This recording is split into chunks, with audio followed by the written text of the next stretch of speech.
ঈদ মানে মেহেদি, সেটা হোক রোজার ঈদ কিংবা কোরবানির ঈদ। আমার একমাত্র ভাবি কত আদর করে যত্ন করে আমাকে মেহেদি পরিয়ে দিয়েছে। প্রথমবারের মতো আমাকে মেহেদি পরালো, বাট মার্শাল্লাহ এত সুন্দর আর্ট করেছে আমার ভাবি। এটা চাঁদ রাত বা মেহেদি রাত বলে থাকি আমি। So hello everyone, it's me Liza, welcome to my Eid blog. ভেবেছিলাম কোনো ব্লগ করব না, তাই ছোট ছোট ক্লিপ নিয়েছিলাম, ওইটাই আপনাদের সাথে শেয়ার করছি। তো সকালবেলা ঘুম থেকে উঠে শাওয়ার টাওয়ার নিয়ে আমার মেহেদির অবস্থা দেখেন। আমার একমাত্র ভাবি কত আদর করে যত্ন করে আমাকে মেহেদি পরিয়ে দিয়েছে। কালকে রাতে অবধি এত সুন্দর কালার ছিল, সকালে ঘুম থেকে উঠেও অনেক সুন্দর কালার ছিল, কিন্তু শাওয়ার নেওয়ার পরে কালারটা একদম ফেড হয়ে গিয়েছে, যেটা দেখে আমার মন অনেক বেশি খারাপ হয়ে গিয়েছে। তো যাই হোক, এই কোয়ার সেটটা কিন্তু আমি ডিজাইন করে বানিয়েছিলাম, এটাই পরে নিলাম সকালবেলা। আর সকালবেলা উঠে আমি এই দুধ সেমাইটা বানিয়েছিলাম। সকালে আসলে ঘুম থেকে উঠে আমার তেমন কোনো কিছুই খেতে ভালো লাগে না, তারপরে যেহেতু ঈদের দিন মিষ্টি মুখ করতে হবে, তাই এই সেমাইটাই আর কি খেয়ে নিব এখন। আমার মা আরো অনেক কিছুই বানিয়েছে, কিন্তু তেমন কোনো কিছুই খেতে ভালো লাগছে না।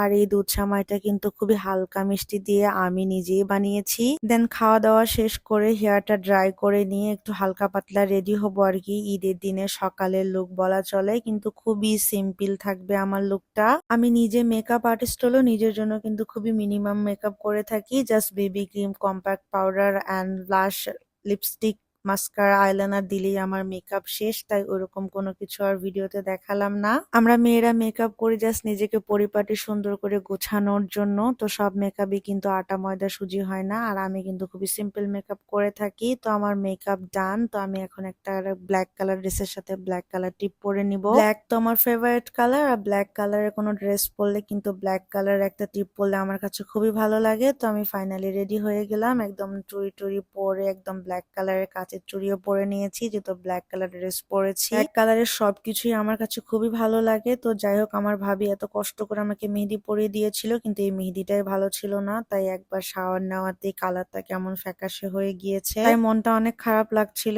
তো খারাপ লেগেই বা কি হবে, তাই বসে বসে সুন্দর করে ভিডিও করছিলাম। আর রিলটা কিন্তু আপনারা অলরেডি দেখেছেন। তো যাই হোক, এর মধ্যে অনেক সময় পার হয়ে গিয়েছে, তো আমার একটু ক্ষুধা লেগেছিল, তো ভাবলাম যে একটু খিচুড়ি খেয়ে নেই। তো খিচুড়ি টিচুড়ি খেয়ে আবার শুয়েছিলাম। পরে গরুর মাংস আসলো, ভাবি অ্যান্ড আমরা দুইজন মিলে মাংসগুলোকে সুন্দর করে ডিস্ট্রিবিউট করলাম, যাকে যাকে দেওয়ার ওগুলো ঠিক করলাম, তারপরে প্যাকেট করলাম, অনেক কিছু করেছি, কিন্তু এত বেশি ক্লিপ নেওয়া হয়নি। আর এর মধ্যে গরুর মাংস রান্না করা হয়ে গিয়েছে। গরুর মাংস আর চালের রুটি আমরা খেয়ে নিয়েছি। আর কুরবানির ঈদে গরুর মাংস আর চালের রুটি কার কার ফেভারিট অবশ্যই জানাতে পারেন। কুরবানির ঈদে কিন্তু গরুর মাংস খাওয়ার পরে কোল্ড ড্রিঙ্কস ছাড়া চলেই না, কিন্তু আমরা সবাই কোকা কোলা বয়কট করেছি, তো তাই কোকা কোলা আনা হয়নি। তো এটা একটু সাদা সাদা একদম পানির মতো লাগতেছিল, মিনারেল ওয়াটারের মতো।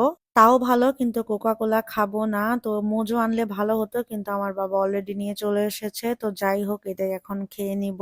খাওয়া দাওয়া করে অনেকক্ষণ শুয়েছিলাম, কিছুই ভালো লাগছিল না। আমার কাছে আসলে মনে হয় কুরবানির ঈদটা ছেলেদের ঈদ, ছেলেদের বেশি মজা হয়। গরু কিনা, তারপরে কুরবানি দেওয়া, গরুর মাংস কাটা, সব মিলাই আর কি ছেলেদেরই মনে হয় বেশি মজা হয়। আর এই ঈদে আমার মনটা অনেক বেশি খারাপ ছিল, কিছুই ভালো লাগছিল না। তো ছাদের মধ্যে চলে আসলাম। এই বেলি ফুলের গাছটা কিন্তু আমি লাগিয়েছিলাম, আর ছাদে আসলে এত সুন্দর একটা স্মেল আসে এই বেলি ফুলটার। আমি তো ফুল অনেক পছন্দ করি, আর ছাদের উপরে কিন্তু আমি অনেক ফুল গাছ লাগিয়েছিলাম, ফল গাছও লাগিয়েছিলাম, কিন্তু ছাদের উপরে খুব একটা গাছ হতে চায় না কেন জানি, অনেক গাছই মারা গিয়েছে। কিন্তু এই বেলি ফুলের গাছটা এত সুন্দর ফুল দেয় আর এত সুন্দর স্মেল, আমি যখনই ছাদে আসি কানে গুজে একটা রেখে দেই, আর এত সুন্দর স্মেল পাই, খুবই ভালো লাগে। এই বেলি ফুলটা হাতে কিংবা মাথায় খোপায় সব জায়গায় ভালো লাগে, এত সুন্দর স্মেল, জাস্ট মুগ্ধ হয়ে যাই আমি এর স্মেলে। ছাদে অনেক বাতাস ছিল, কিন্তু কিছুই ভালো লাগছিল, মনটা অনেক খারাপ লাগছিল। রুমে গিয়ে ঘুমিয়ে গিয়েছিলাম, একদম ঘুম থেকে উঠেছি রাত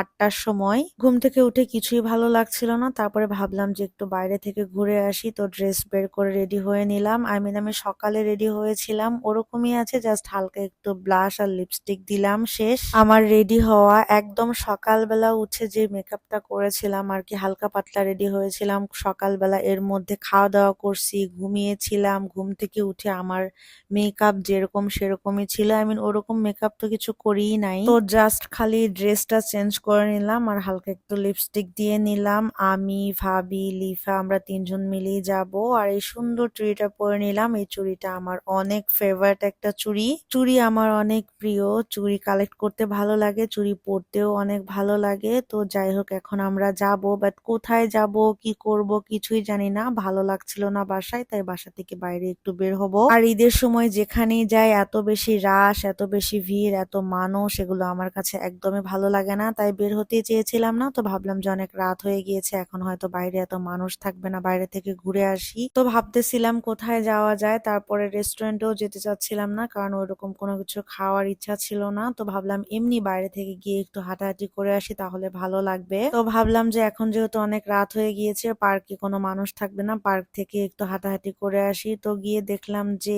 মানুষ খুব না থাকলেও তারপরও কিছু কিছু মানুষ তো ছিলই। পাঁচবিবির মানুষরা জানেন পার্কের মধ্যে কি পরিমাণ রাশ হয় ঈদের সময়, তাই পার্কে একদমই আসতে চায় না। যতবারই আসি দেখি প্রচুর পরিমাণে মানুষ, তাই এবার আর আসতেই চাইনি। এখন যেহেতু রাত 9টা বাজে, তাই মানুষজন খুবই কম ছিল। তো আমরা এই পাশ দিয়ে যাচ্ছিলাম, তো ভাবলাম যে এখান থেকে ঝালমুড়ি নেই, খেতে খেতে এখানে বসে আর কি আড্ডা দিব। তারপরও যতটা ভেবেছিলাম ফাঁকা থাকবে ততটা ফাঁকা ছিল না, অনেক মানুষই ছিল। আসলে এগুলো মনে হয় পাঁচবিবি শহরেরই মানুষ, এরকমটাই হবে, কারণ দূরের মানুষ তো রাত 9টা পর্যন্ত আর পার্কে থাকবে না। আর এই পাশে আমার ভাবি, লিফা, আনামি, লিজা, আপনাদের মাস্ক কুইন। আপনারা যত কমেন্টই করেন আমার কিন্তু বাইরে আসলে মাস্ক পরতেই হবে। তো যাই হোক আমরা কিন্তু এখান থেকে এটাকে কি বলে 12 মিশালি নিয়ে নিলাম। তারপরে এটা নিয়ে হাঁটতে হাঁটতে সামনের দিকে গেলাম। তো খুব একটা মানুষ ছিল না, কিছু কিছু মানুষ ছিল। তো যাই হোক আমরা এই পাশ দিয়ে সামনে গিয়ে বসবো আর কি। জানি না এই ঈদটা এত বোরিং গিয়েছে, এত খারাপ লেগেছে, মনটা অনেক বেশি খারাপ ছিল, কিছুই ভালো লাগছিল না। আর এই পাশে কিন্তু নাগরদোলা ছিল, অনেক মানুষ নাগরদোলাতে উঠছিল। তারপরে মানুষ ঝালমুড়ি খাচ্ছিল, অনেক মানুষই ছিল সামনে গেটের দিকে। আর এই পাশে একদম ফাঁকা ছিল, তো এখানেই বসে আমরা অনেকক্ষণ আড্ডা দিচ্ছিলাম। তো তারপরে ভাবলাম যে ছবি তুলবো। তো লিফা বলছিল আপু তুমি দাঁড়াও, আমি তোমাকে ফুল লাগিয়ে দেই মাথায়, তারপর সুন্দর করে ছবি তুলে দিব। তো ছোট ছোট ফুলগুলো তুলে আমার মাথায় পরিয়ে দিচ্ছিল, কিন্তু আমার চুল তো অনেক সিল্কি, এর জন্য কিন্তু আমার চুলে থাকছিল না, ফুলগুলো খুলে খুলে আবার পড়ে যাচ্ছিল। তো বারবারই আবার ফুল তুলে তুলে আমার মাথায় লাগিয়ে দিচ্ছিল।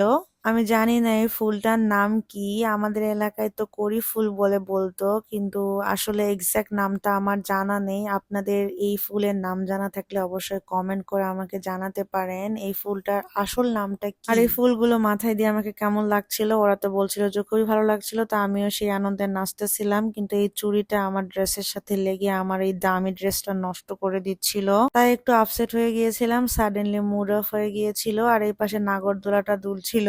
তারপরে এখানে এত মশা ছিল, বসাই যাচ্ছিল না এই জায়গাটাতে। তারপর যতবারই ফুল লাগাচ্ছিলাম ততবারই আমার চুল থেকে ফুল খুলে খুলে পড়ে যাচ্ছিল, আর আমি বারবারই লাগিয়ে দিচ্ছিলাম, কারণ এই ফুলগুলো লাগানোর পরে খুবই ভালো লাগছিল আমার কাছে। তো যাই হোক আমরা এখন চলে যাব। এই ছোট্ট পার্কটা কিন্তু আমাদের পাঁচবিবি বাসীদের জন্য অনেকটাই প্রাপ্তির, আর এখানে কিন্তু সব রকমের প্রোগ্রামও হয়ে থাকে, আর এমনিতে অনেক সুন্দর আছে। মানুষজন কম থাকলে পার্কে আসতে কিন্তু ভালোই লাগে। পার্কে যেহেতু এন্ট্রি ফি নাই, বিনা টিকিটেই ভিতরে প্রবেশ করা যায়, তাই অনেক বেশি এখানে মানুষ হয়ে থাকে। আর এখানে এত সুন্দর ফুল ফুটেছিল। তো যাই হোক এখন বাসায় চলে যাব। সবার ঈদ কেমন কাটলো আর আমার এই ফুল ভিডিওটা দেখার জন্য অনেক ধন্যবাদ। আর সবাইকে জানাই আবারও ঈদ মোবারক। সবাই ভালো থাকবেন, সুস্থ থাকবেন, দেখাবেন নেক্সট ভিডিওতে।